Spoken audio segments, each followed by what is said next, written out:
dòng á phân chút đang về giờ bình y thôn lẻ đang bình giờ bình y phun ninh đang lo giờ bình y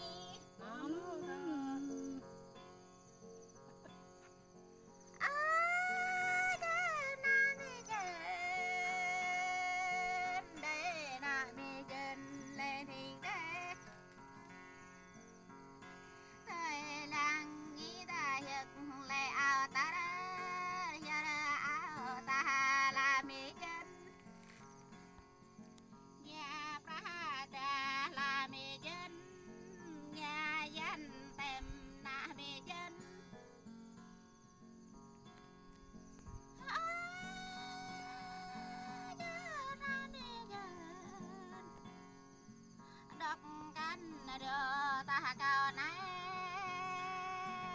lo can la ta cao nấy la ra mừng sa ra nè can ni ta cao nấy đây giờ dòng lên hình thế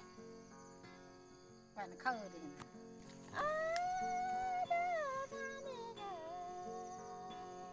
cảm ơn ý gặp là dòng á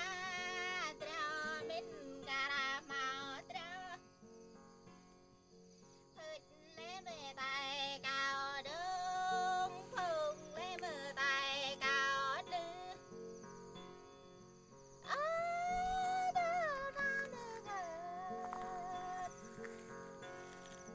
em tới ngã nè dọc á ba thế nào nè dọc á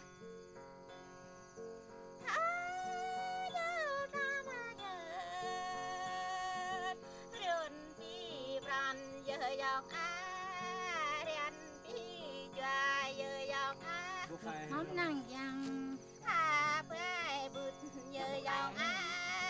ha đứng na rồi giờ dòng á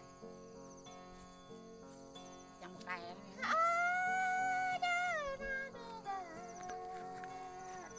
tàu đây là ở dòng á nằm pha đây tàu ở dòng á cao như nhập cả đào tu cao như nhập cả chú đây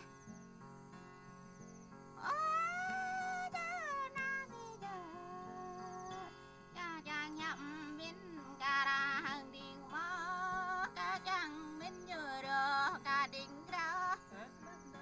cao chàng min như cào như mừng chớ đây với dòng à lên hiện đây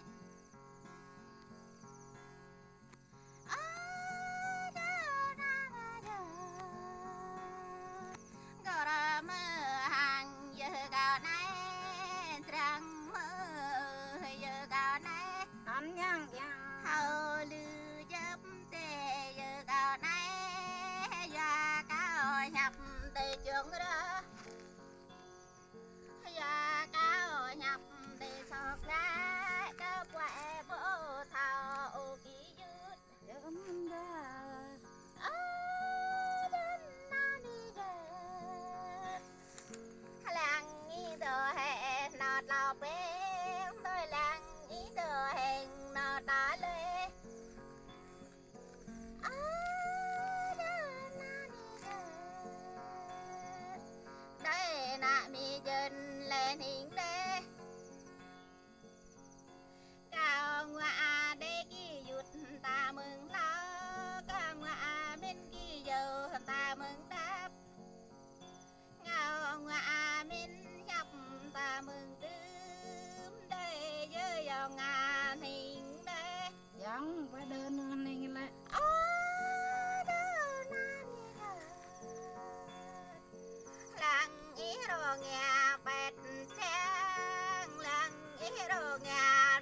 dòng á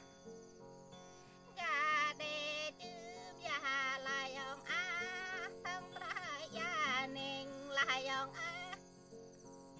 hầu cả hi dèn nào cả người ra hiểu người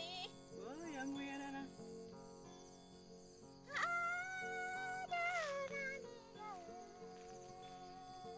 đây nà mi dân lên hình thế làng tươi miền đi nơi dòng á thế phích đây tay có để đứng ta phong đây tay có để đứng đây ở dòng á đây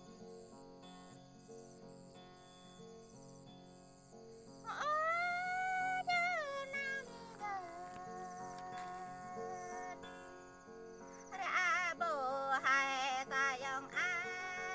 ra bồ kê ta dòng á Kẻ mượn cái bồ thao lại ta dòng á bài bồ thao chữ ta dòng á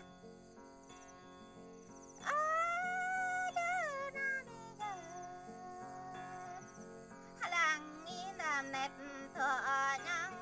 tới làng y đàm rong thọ cứ nhịp nhút trăm tung xa về rẽ xa cơ rơ nạ bì chân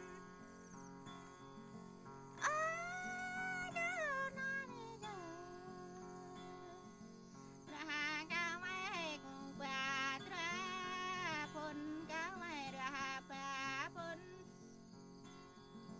là cao mai cơn và đom là đây na mi dân qua đây